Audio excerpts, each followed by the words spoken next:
Joining us right now on the Fan Guest Hotline, powered by Gruber Law, is Sarah Kelliher. You can find her on social media at Sarah Kelliher4. You can find her on the Pack a Day podcast Wednesdays, although she was a slacker and skipped today, and Dusty and Steve had to fly solo, and they didn't know what the heck they were doing, and it's just a nightmare without Sarah. But Sarah, you made up for it by coming on today. How are you doing, my friend?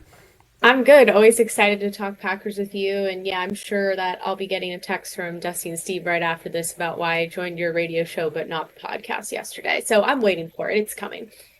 Well, priorities, right? I mean, you have to have your priorities set, and you've got the radio show, and then Dusty Steve just a little slight. No, they absolutely killed it per usual, and I'm sure you guys will be reunited next week. But Sarah, we've got a lot to get into. I want to start with the topic that's on top of apparently everyone's mind, and I think it's probably still within the realm of fantasy, but as every day that this goes on where there is no Trey Hendrickson deal in Cincinnati and everyone's talking about a potential divorce of Micah Parsons in Dallas, and you've got the completely unsubstantiated rumor by Ricky, the anonymous dog insider on Twitter, that the Packers are making offers for Micah Parsons. And then you have Ian Rappaport, who goes on, I think it was the Pat McAfee show, and it says like, hey, if there's a team that makes sense to trade for Micah Parsons, it's the Green Bay Packers. There's just enough, like just tiny bit of smoke out there that I think it's still worth discussing. So Sarah, let me ask you, what is your appetite, or what maybe should the Packers' appetite be for trying to make a trade for Trey Hendrickson or Micah Parsons?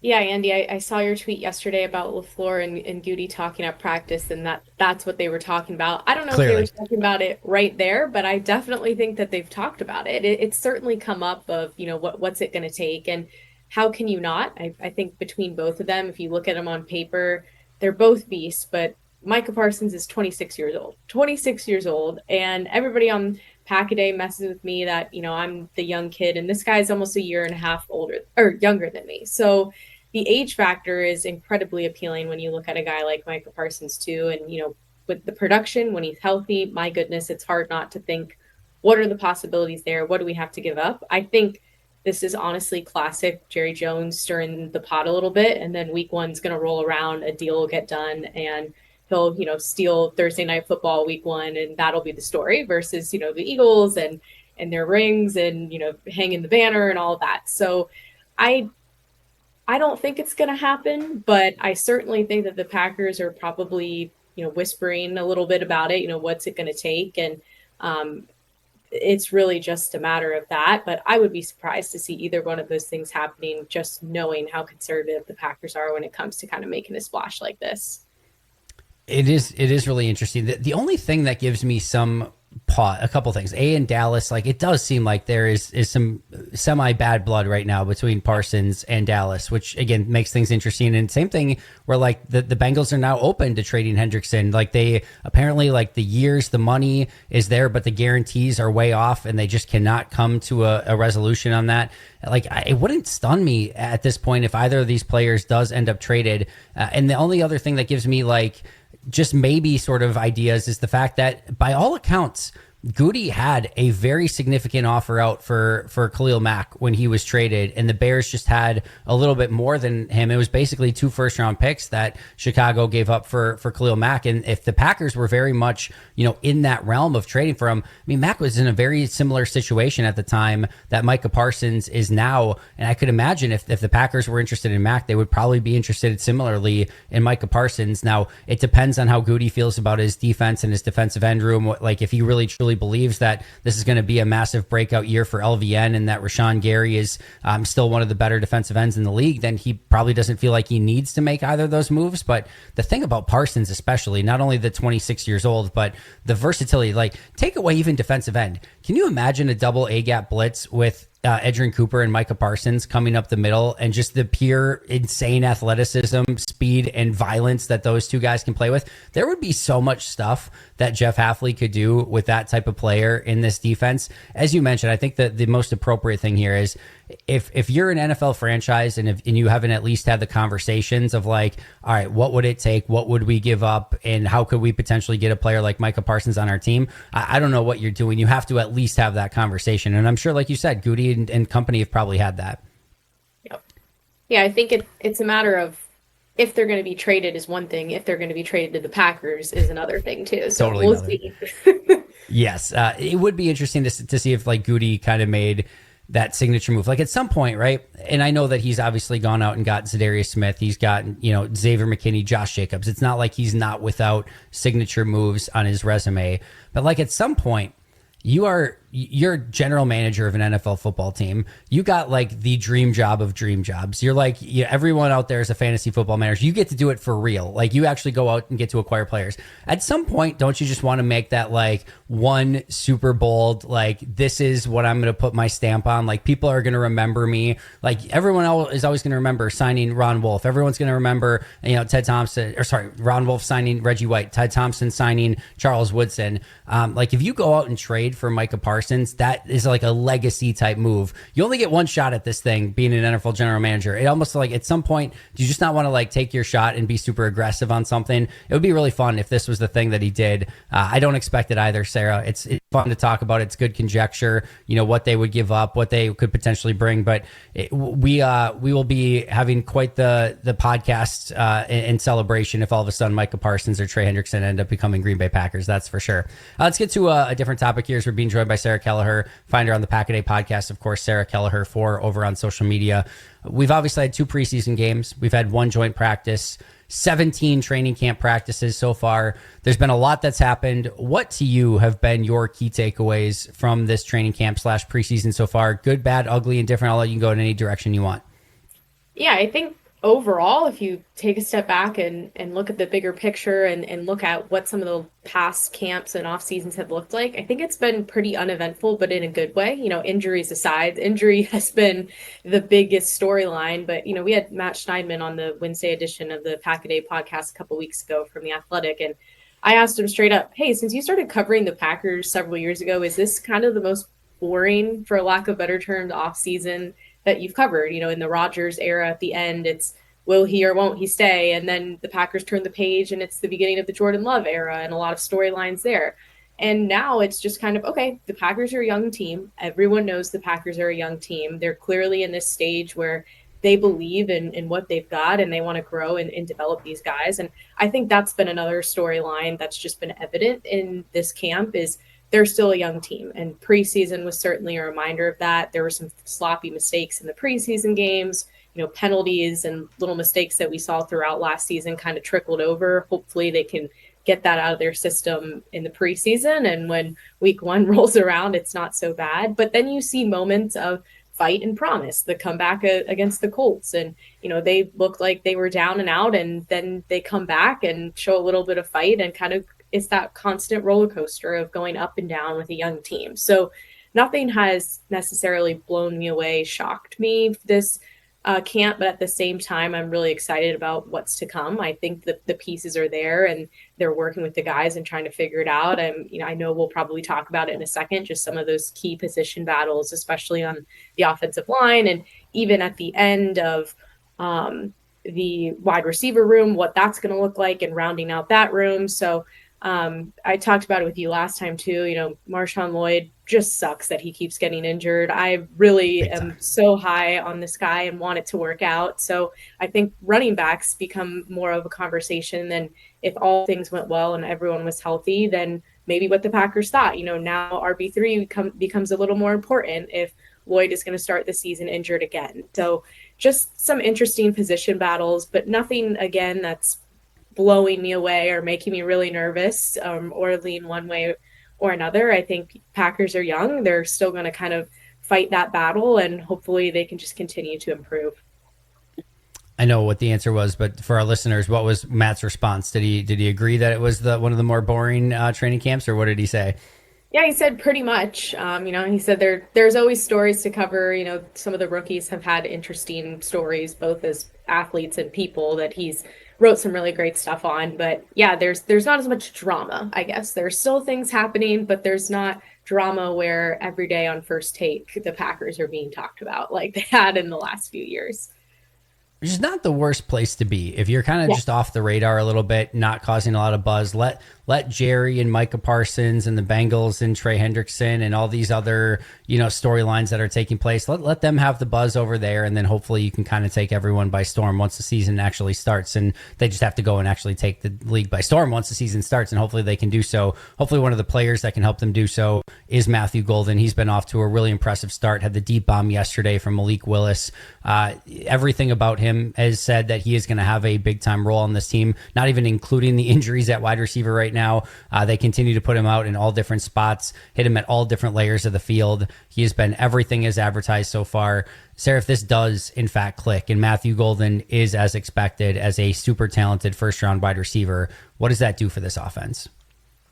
Everything. I mean, giving Jordan Love another weapon, knowing that Christian Watson is progressing really well with his ACL rehab and is probably going to come back earlier than expected, paired with, other weapons that Love loves like Romeo Dobbs, and then you throw Matthew Golden into the mix, and really it's just so exciting. And I think besides the injuries, this has been the thing that everyone has been talking about the most. If anyone who follows the team as a fan, or if you cover the team and professionally and are really in the weeds with it, that if the front office at 1265 Lombardi Avenue is drafting a wide receiver, that he's probably legit. If they're going to finally do that first round and make a big splash like that, the Packers, yes, they're historic and legendary, but they're not showmen in that way. They are going to pick the best player available, and they felt like he was the best player available then. It worked out. It was picture perfect.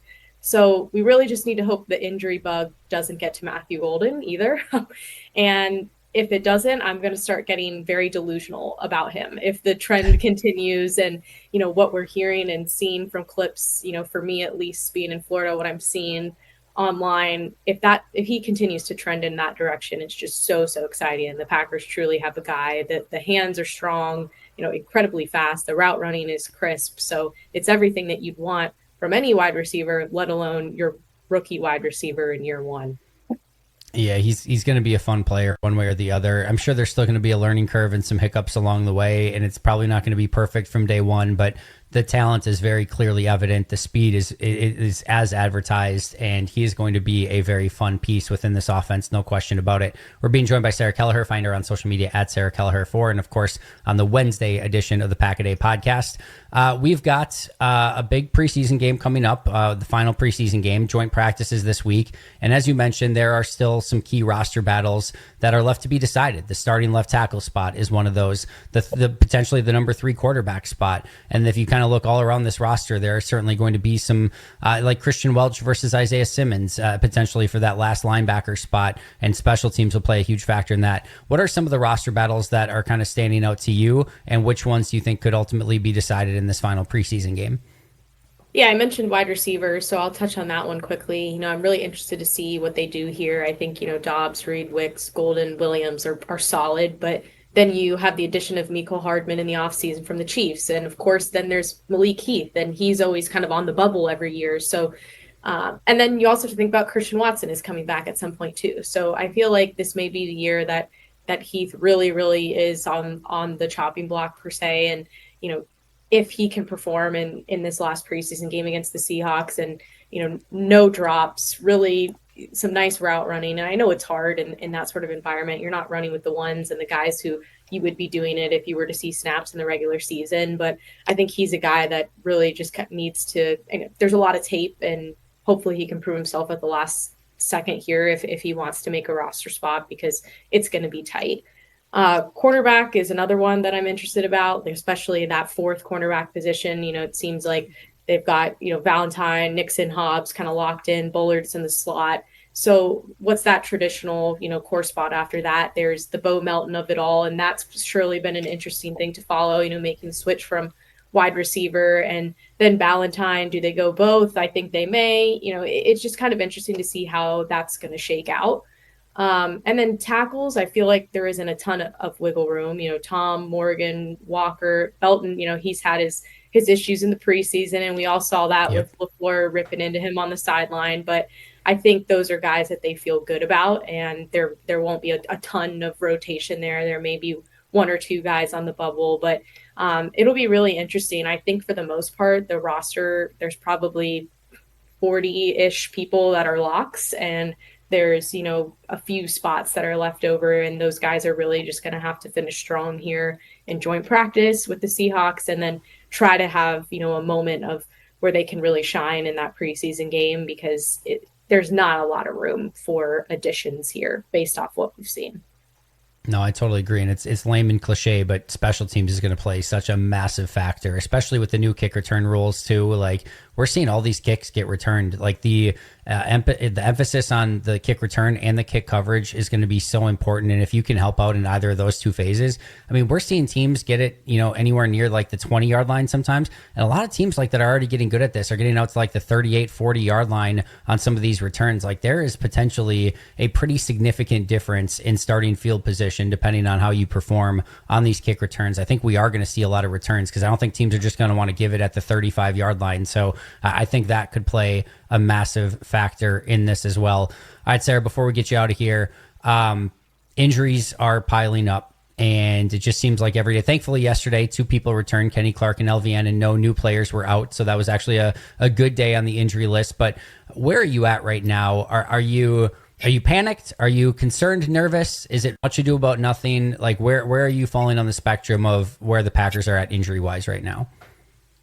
I think I'm a little nervous, but I'm not yet totally worried about it, if that makes sense. Most of the injuries, if you look at the list, which it's like a CVS receipt that list at this point, but if you look at the list, most of them are not major injuries. Any major injuries seem to be dodged. I still don't love it, but Jordan Love, for example, wasn't his throwing hand. And yes, I know it contributes, but that's still a blessing in disguise for the Packers. And then Aaron Sorrell, knee injury, sprained MCL. Is it ideal? No. Is it something he can come back from? Yes. And he's a guy that, especially as a rookie, I'm really excited to see. So maybe a few weeks, but not a season-ending injury. And then there's, Jaden Reed with the foot, Dontayvion Wicks with the calf. I know it was kind of disappointing with Hobbs that there was a knee injury, but again, all those seemed like things that they're actively rehabbing, that those guys are going to come back at some point. So we'll see how it goes. Really, it's just a matter of how they progress. I mentioned Lloyd earlier. It's just unfortunate. One thing after another, the hamstring this time, and hopeful that he can bounce back from that. I mean, the Packers athletic training room has to be experts at hamstrings after the last couple of seasons. So hopefully they can get him rehabbed and back soon. But I'm not losing sleep over it. Am I thinking about it a little bit? Sure. But I think that a lot of these are pretty manageable for the most part. And are they inconvenient? Yes. Is it going to derail what the Packers have planned? I don't think so. Do you know that feeling when like you kind of wake up one day or like middle of the day, you're kind of like, I think I might be coming down with something. And then like the next day it might be totally nothing. Or the next day you might feel like absolute garbage and be like, oh, this is going to be like a week long. Like this is going to suck. I feel like we're kind of at that point of like, there's a couple symptoms right there and it might be absolutely nothing, or it could absolutely just lead to this like avalanche of stuff that happens after this. And I'm not exactly sure which direction it's going to go in yet. I still feel like there's a really good chance that it's just like, oh, we're actually totally fine. And by the time week 1 comes around, it's like there's going to be a couple guys that are out maybe, but they'll totally be able to manage it. But it's just starting to get to that point of like with the amount of injuries, and as we get closer to week 1, it's just a little bit like there's a couple symptoms there, and I'm not exactly sure where things are going to go from this point forward. But we will see, and it'll be interesting one way or the other. And of course, they've got those 2 massive games against Detroit and then Washington right after on Thursday Night Football that are going to come up. We're going to learn a lot about this team very quick early in the season. And to help us do that will be Sarah Kelliher, as we follow her on the Pack-A-Day podcast on Wednesdays all year long. And of course, I'm sure we're going to have many appearances on the Pack-A-Day radio show this year as well. Sarah, where can we find all of your incredible work and anything else you want to plug on the way out? Yeah, thanks, Andy. Always a pleasure. You can follow me, like you said, on Twitter at Sarah Kelliher4. That's pretty much where all of my things will be at, from hopping on the radio show with Andy to podcasts, joining other podcasts. So just excited always to be a part of the Pack-A-Day podcast family, and looking forward to, it's been a fun off season talking football and camp and all of that, but it's always the best when you get into the season and can really break things down and sit down every Sunday and just watch all the football that you can possibly consume. So I can't wait. Can't come soon enough for me. She says that because she's just in it for the hazard pay of having to work with Dusty and Steve every week. And there's a little bit of bump up in that. And that's the truth of the matter. But Sarah, I cannot thank you enough for everything that you do. Again, follow her on social media at Sarah Kelliher4. And like I said, we'll do this again very soon. Thanks, Andy. You bet. Appreciate you a ton. Again, thanks to Sarah for joining us on the fan guest hotline powered by Gruber Law. One call, that's all. Make sure again to follow her on social media at Sarah Kelliher 4. This is the Pack a Day Radio Show. We're going to be back with more right after this.